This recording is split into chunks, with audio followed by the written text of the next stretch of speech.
Love marriage वाली बहू। सुबह का वक्त था और सरला जी काफी उदास चेहरा लिए हुए पार्क में बैठी हुई थी। तभी उनकी सहेली सुमन वहां पर आती है। क्या हुआ सरला जी, आज मॉर्निंग वॉक करने का इरादा नहीं है क्या? इस तरह चुपचाप क्यों बैठी हैं? आई तो थी ये सोचकर कि पार्क में जाकर थोड़ी देर पहले टहल लूंगी, लेकिन क्या करूं, मन ही नहीं कर रहा। अरे सब ठीक है, तो इतनी परेशान क्यों नजर आ रही हैं? नहीं नहीं, ऐसी तो कोई बात नहीं है, सब ठीक है। अरे भाई, अब तो आपको खुश नजर आना चाहिए। अभी कुछ महीने पहले तो बेटे की शादी हुई है, घर में नई बहू आई है, आपके चेहरे पर तो रौनक नजर आनी चाहिए।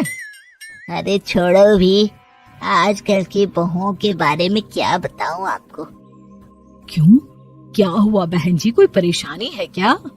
कुछ किया क्या बहू रानी ने? अरे भाई, अभी तो शादी को 6 महीने हुए हैं।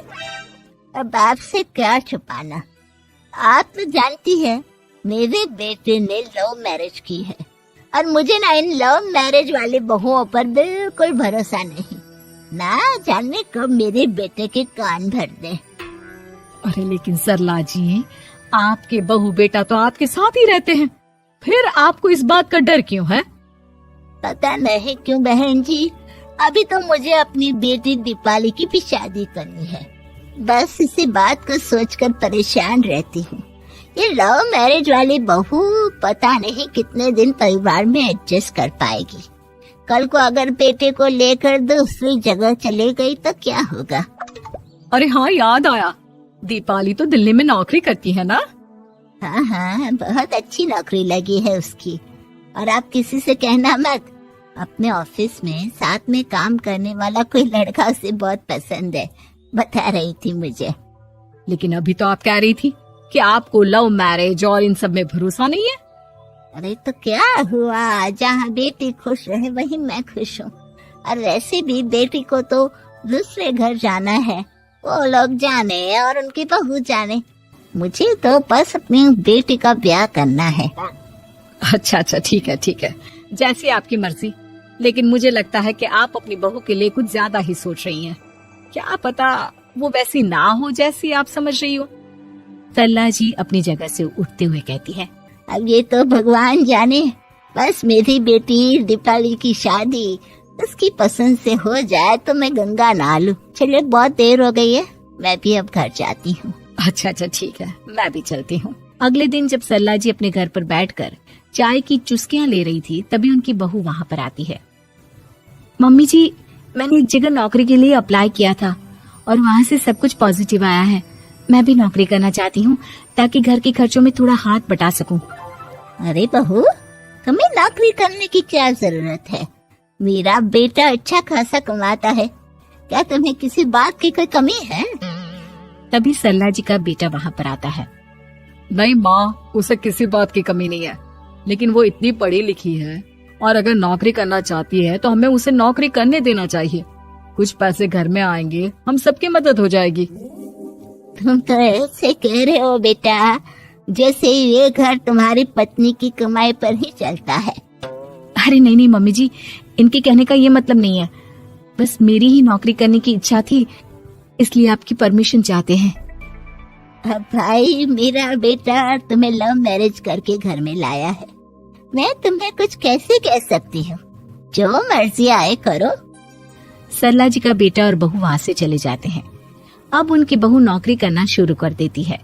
कुछ ही दिन बाद सरला जी की बेटी दिल्ली से अपने घर आती है और अपनी माँ से कहती है, माँ, मैंने आपको बताया था ना, मुझे अपने ऑफिस में साथ काम करने वाले एक लड़के से बहुत प्यार है, मैं उससे शादी करना चाहती हूँ माँ।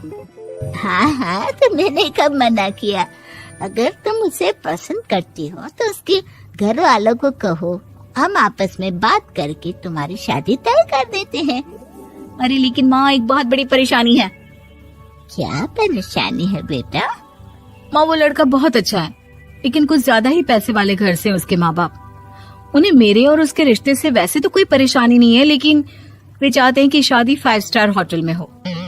अरे ऐसे कैसे, हम तो मिडिल क्लास लोग हैं, हमारे लिए 5 स्टार होटल में शादी करना कोई आसान काम थोड़ी ना है।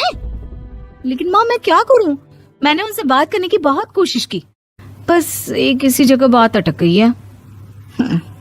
साफ साफ कह दो बेटा, शादी करनी है तो ठीक है, लेकिन ये 5 स्टार में शादी करने वाली शर्त मैं नहीं मान सकती। अरे कैसी बात कर रही हैं आप मम्मी जी? अगर दीपाली को कोई लड़का पसंद है तो हम उनकी शादी के लिए पूरी कोशिश करेंगे, और अगर बात पैसों की है तो कोई परेशानी नहीं है। हाँ हाँ, तुम्हें तो बस बहुत आसान लगता है सब।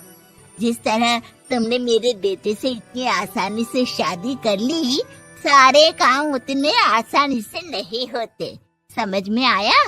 हर काम करने में पैसे लगते हैं। लेकिन माँ, मैं उस लड़की को बहुत पसंद करती हूँ।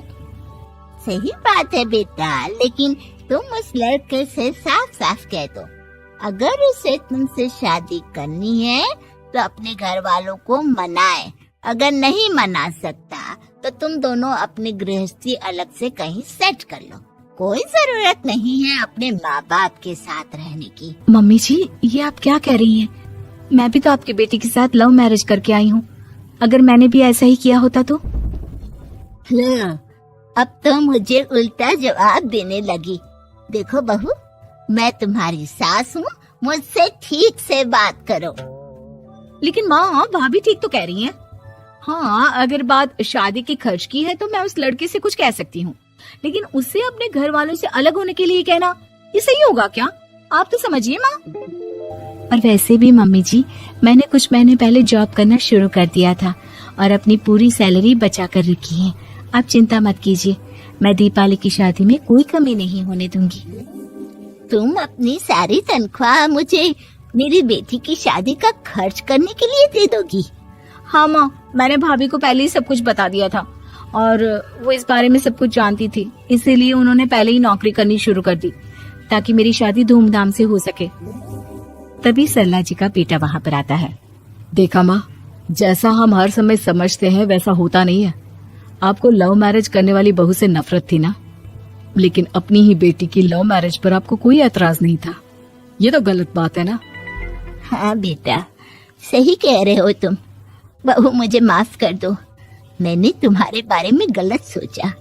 आज से मैं बहू और बेटी में कोई फर्क नहीं करूंगी, और अपनी लव मैरिज वाली बहू से तो बिल्कुल नफरत नहीं करूंगी।